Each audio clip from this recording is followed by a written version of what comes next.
गलत इनका ठीक डिसीजन है था ये। सोएब जी, ऐसे माफी मांग लेने से पल्ला झड़ जाएगा क्या? आप बच लेंगे क्या? ऐसे आपने माफी मांग ली और फिर आप बच जाएंगे? Legal punishment. देखिए मनीषा जी, कुछ रिश्ते ऐसे होते हैं जिनको नाम न देना ही बेहतर होता है, और कुछ गलतियां ऐसी होती हैं जिनकी माफी नहीं होती है। मैं बार बार आपसे कह रहा हूँ, यहाँ पे लखनऊ में आप देख लिए, लुलु मॉल है, लुलु मॉल है, बहुत फेमस है, पूरे इंडिया फेमस है। वहां पे मेरे हिंदू भाइयों को क्या तादाद थी, मुसलमान से कितनी ज्यादा है। मैं ये बात कर ही नहीं रहा हूं, मैं कह रहा हूं कोई भी कंपनी हो तो सजा मिल गई। जैसे भाई साहब ने कहा, मैं आपकी बात को एग्री करता हूं, जो सच है मैं सच कहूंगा, चाहे अदालत हो या जंग का मैदान, उस कंपनी को सजा मिल गई है। कोई कंपनी भी हो, चाहे सरकारी या प्राइवेट हो, वो किसी को अपने धर्म के हिसाब से जीने का या पहनने के लिए नहीं मना कर सकता। हाँ, ड्रेसें होती हैं, ड्रेस आपको चेंज करनी पड़ेगी, लेकिन जो आपके धार्मिक मामले हैं उसको आप नहीं हटा सकते।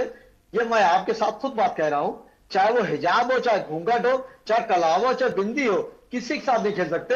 लेकिन मेरी सिर्फ यहाँ पे बात ये कहने की बात आती है कि जब मनीषा जी के साथ जब बात आती है तो हमको इल्जाम दिया जाता है, लेकिन किसी हमारी फातिमा के साथ बात आती है तो फिर इल्जाम नहीं दिया जाता है। ये चीज मुनासिब नहीं है।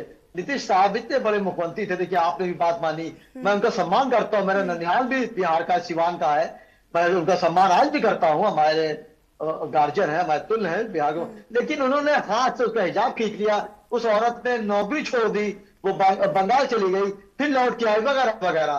तो मैं ये चाह रहा हूँ कि मुल्क संविधान चलता है, कोई कंपनी हो, आप किसी को मजहब के मामले से फिर उन्होंने नौकरी कर भी तो ली, उन्होंने रिज्वाइन कर भी तो लिया सर, उन्होंने नौकरी पर वापसी भी तो कर ली।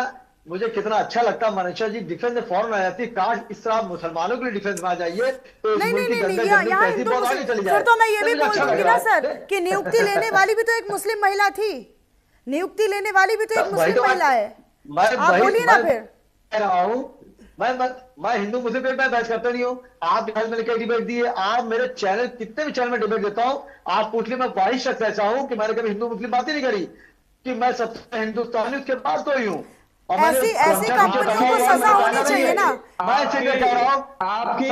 अभी आपने बोला लखनऊ में नमाज 2 बार पढ़ने वालों पर क्या रूल है, अगर वो फॉलो नहीं करते तो उनका क्या हश्र होता है, ये सारी चीजें तो साहब आप ही बोल रहे हैं ना, ये सब तो मैंने नहीं बोला। बात दूसरी कह रही, मैं रूल मैंने कुछ कहा नहीं, मैंने कहा जो रूल बना।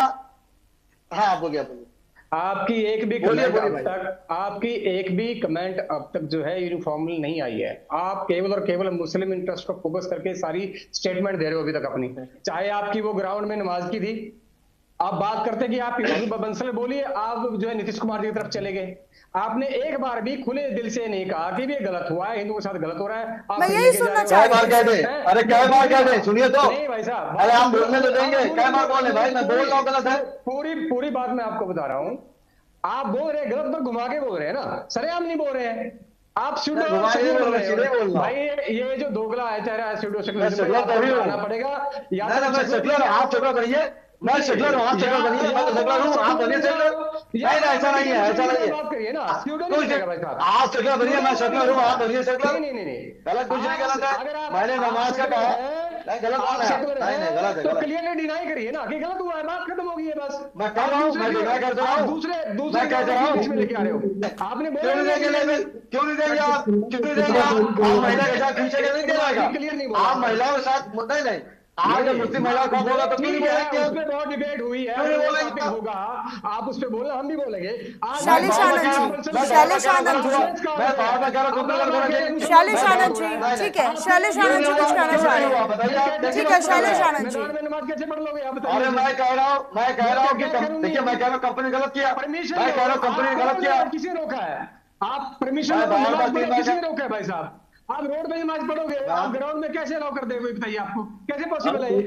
मैंने बात कही आपसे, मैंने बात आपसे कही, मैंने बात कही, देखिए गलत बोल रहे हैं, मैंने आपसे कही, ठीक है, देखिए मैंने आपसे मैंने कहा ही नहीं। तो ऐसे मुद्दे के लिए मैंने सीधी सी बात कही, मैंने सीधी सी बात कही कि कानून बना तो फॉलो कर रहा हूँ। मैंने कहा आप गलत बोल रहे हैं। नहीं आप गलत बोल रहे हैं। आपने मैडम को बोला एंकर मैडम को कि भाई ऐसे नमाज नहीं करने देते, भाई जो अनकॉन्स्टिट्यूशनल है वो कैसे अलाउ करते हैं? तो आप कहां सेकुलर हुए? आप संविधान के खिलाफ ही बात कर रहे हैं। अरे सुनेंगे तो यार, अब मैं सुनिए तो मुझे बंद करिए, सुनिए मेरी बात। मैंने कहा कि नमाज का कानून बन गया, मैं कानून को फॉलो कर रहा हूँ, मैंने कहा मैं रोड तो कर लूंगा, मैंने कहा तो बिल्कुल करना पड़ेगा। अब आप फिर आप अच्छा शोएब जी, अब ये जो विरोध चल रहा है इसको लेकर क्या कहेंगे? स्वास्तिक बना दिया जा रहा है, लेंस काट के तमाम शोरूम्स पर हिंदू संगठन के लोग पहुंच रहे हैं, इसको लेकर क्या कहेंगे? मनीषा जी, जब तो नहीं है ना मनीषा, उन्होंने बात छोड़ी है, मुकम्मल कर लूं। मैंने 10 बार बात कही, जो हिंदू भाइयों के साथ हुआ गलत हुआ, मैंने बात कही। और नमाज मैंने ये कहा कि कानून बनकर मैं फॉलो कर रहा हूं, मैंने कहा मैं रोड पर पढ़ूंगा, मैंने कहा जो पढ़ रहे उनको सजा मिल रही है, आप बात दूसरों को घुमा रही है। मैं सिर्फ कह रहा हूं कि कानून सबके लिए बराबर है, चाहे हिंदू चाहे मुसलमान हो चाहे ईसाई हो। लेकिन आप अगर मैं मुझसे सुन गए, मैं मुस्लिम और मुस्लिम को पैसा भी करूंगा ना, क्यों नहीं करूंगा? और मैं बाबा अगर पाकिस्तान मान क्यों ले रहा हूं? दुश्मन है, मैं पहले आपसे कह रहा हूं, हम भी तो आप बात जरूर दीजिए, मैं भी प्रैक्टिस करता हूं, मैं भी रुकना जानता हूं, गलत हुआ है, हम भी कह रहे हैं बात, मैं खुद कह रहा हूं सुनिएगा, लेकिन आप ठीक है, लेकिन रूल्स की आड़ लेकर नहीं, रूल्स की आड़ में कोई भी निजी कंपनी हो वो अपने मनमाने तरीके से रूल्स फॉलो अप करवाने के लिए लोगों को मजबूर नहीं कर सकती है, या धर्म का पालन नहीं किया जा सकता है, या आप अपने धार्मिक चिन्हों को छुपा कर रखिए, या उनको फॉलो नहीं कर सकते, उन्हें पहन नहीं सकते हैं। ये किसी संविधान के किसी अनुच्छेद में या किसी हिस्से में नहीं लिखा है। इसको लेकर निश्चित तौर पर एक बड़ी बहस जो है वो छिड़ चुकी है। बहुत शुक्रिया आप सभी खास मेहमानों का हमारे साथ जुड़ने के लिए और इस चर्चा में अपनी बात अपने रखने के लिए। और फिलहाल इस चर्चा के साथ इस बुलेटिन में भी इतना ही। आप बने रहिएगा हमारे साथ। नमस्कार।